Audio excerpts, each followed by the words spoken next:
Hey team, Alex here. I'm back. I'm back on YouTube here. This will be the first video back in a while, first video in the new place. Hence why I have not been on for a little bit. I have been moving. And so here we are in the new place. It's nice. I've got a bit more room. I'm not just in my bedroom. I actually have a bit of a study now. How good is that? Very good is the answer. Anyway, today is going to be a fairly simple video. I'm just getting back into it, getting everything going in. Hopefully in the next few weeks we'll be getting some more videos in the gym, talking about squats, deadlifts, all this other stuff, mobility, stability, everything we can do to prevent injuries. We're going to get real back into it. But probably for this week we'll start off a little bit sedated and just get back into it slowly. And so today I actually just wanted to talk about a thing called EDT, or escalating density training. The only reason I really want to talk about it is it's good fun. I've been doing a little bit of it in my workouts for the fun factor. Good to get a bit of muscular endurance, good to get a bit of muscular hypertrophy, and good just to smash out a pretty decent volume of training in a very short amount of time. And also not really too overdoing it, funnily enough. You feel like an absolute weapon, but as far as I'm told, I haven't been too cooked after in the days following when I've been doing it for the past couple of weeks. So I thought I'd just talk about this one today because it's a bit of fun, and if you're into that kind of stuff, into this kind of the more muscular endurance along with that hypertrophy kind of style of training where you're just shattered at the end of the session, this can be a good one for you. And again, of course, you can adjust, how hard as such it's going to be. So, what is escalating density training? Now, this will be a little bit of a long-winded explanation, but basically it's a type of training where it focuses on getting a lot of a high density of volume in a short amount of time, and then slowly ramping that up over the following weeks.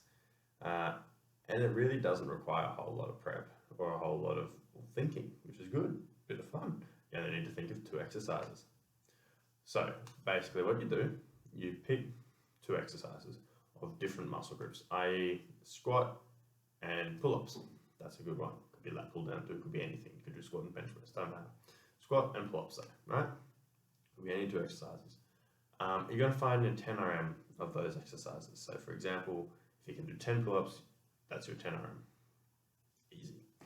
If you can do 10 squats at 100 kilos, then that's your 10 RM there. So you're going to find that number, and that's the weight you're going to do. So I'd be doing, if that was my squat, I'd be doing 100 kilos on my squat, and I would be doing body weight pull-ups if those were my 10 RMs. What you're going to do is you're going to do 5 reps of each of those exercises. So I'll do 5 squats, and then I'll run over and I'll do 5 pull-ups. And then I'll immediately go back and do another 5 squats, and immediately go back and do another 5 pull-ups. And I'm just going to keep going for that for 15 minutes. You're going to put a timer on for 15 minutes, and you're going to try and get as many reps done in that 15 minutes as you possibly can. Now, if you start finding that towards the end of this, you're no longer able to get 5 reps of, say, your pull-ups or your squat, just one of those exercises, you then reduce both down to 4. So you'll now be doing 4 and go to 4. Even if you can do more than 4 on one of them, you'll still reduce them both down to 4. Then if you can't do any more, bang, down to 3. Same thing goes with that. And what you're doing is you're counting how many reps total you got throughout the session, the 15 minutes. Once you do that, bang, write it down. Sweet, I got this many reps at these weights. The next week, you keep the same weights, but you try and beat the reps you got in the 15 minutes. If you do beat the reps you got from last week, you then increase the weights by an interval. So that could be 2 kilos in something like a bench press or a pull-up. I would definitely only do like 2.5 kilos. If it was something like a squat, you might get away with something more like 5 kilos, but I'd say there you go. Just see how you reckon, see what your progression's like, but I wouldn't go more than 5 kilos interval increase, right? And you do that, and bang, you try and beat that the following week as well. And if you do, happy days, we move up weights again for the following weeks. Now, usually with these types of training, it will go for 6 weeks. So you'll end up increasing the weight 3 times if you manage to increase it every week, right? Every 2 weeks you increase. So hopefully you'll be able to increase 3 times. And then that's when you need to change it up a bit, change the exercise or change the style of training. And look, it's a pretty simple style of training. There's really not much else to it. It's really good for increasing your cardio. It will increase your cardio, 100%. Get that aerobic endurance in there. It will increase your anaerobic endurance, which is basically, lifting weights, sprinting, that kind of stuff. It will increase your endurance of those systems, your interval kind of endurance, and your ability to recover. And it will increase your muscular endurance, your ability for your muscles to make repeated efforts. Yeah? And just keep going. It will also work on hypertrophy, just get the sheer volume, pretty decent weights that you'll be putting through your body. Definitely will be increasing the hypertrophy there, get some muscle mass on that as well. And it doesn't take very long. You can do it 15 minutes. Now, of course, you can do much more of a session in there. I usually have been doing, 3-4 exercises before it and then do that as a finisher because it's a good bit of fun, nice and quick, good way to get a sweat on, bang, and that's a really good thing to do. You can also do it without needing a whole lot of equipment, like pull-ups. You can do it with, push-ups, make them a bit harder for yourself.